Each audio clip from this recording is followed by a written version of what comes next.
এক সপ্তাহের বেশি সময় ধরে ফ্যানদের মনে দুশ্চিন্তা বাংলাদেশ আসিয়ান কাপে খেলতে যাচ্ছে কি যাচ্ছে না। অবশেষে সব শঙ্কা দূর হলো।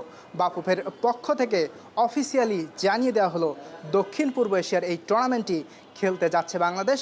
আসিয়ানে বাংলাদেশ যাবে ভারতের জায়গায়, ঠিক ভারতেরই স্থলাভিষিক্ত হবে বাংলাদেশ। সেখানে এ গ্রুপে স্বাগতিক ইন্দোনেশিয়া, মালয়েশিয়া এবং সিঙ্গাপুরের বিপক্ষে গ্রুপ পর্বেই 3টি ম্যাচ খেলার সুযোগ পাবে হামজা চৌধুরীরা।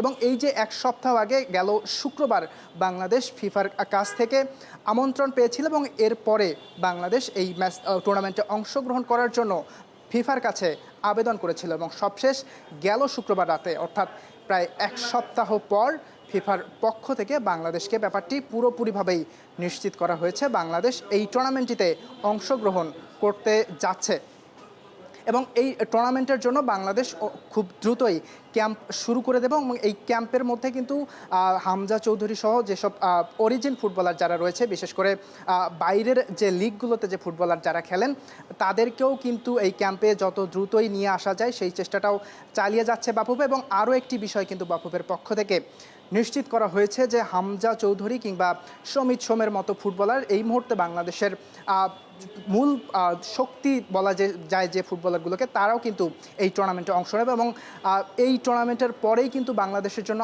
আরও একটা গুরুত্বপূর্ণ টুর্নামেন্ট রয়েছে সাফ। সেই সাফে যে ফুটবলাররা খেলবেন তাদেরকে কিন্তু এই টুর্নামেন্টে পাওয়া যাবে। দীর্ঘদিন ধরেই যে বাংলাদেশের ফ্যানদের যে দুশ্চিন্তা, অবশেষে সেই দুশ্চিন্তা দূর হলো। বাংলাদেশ আসিয়ানে খেলতে যাচ্ছে ভারতের জায়গায়। সেপ্টেম্বরের শেষ দিকে ফিফা উইন্ডোর সময় এই টুর্নামেন্টে অংশ নেবে বাংলাদেশ। ইয়াসির আরাফাত, সবুজ, স্টার প্লে, ঢাকা।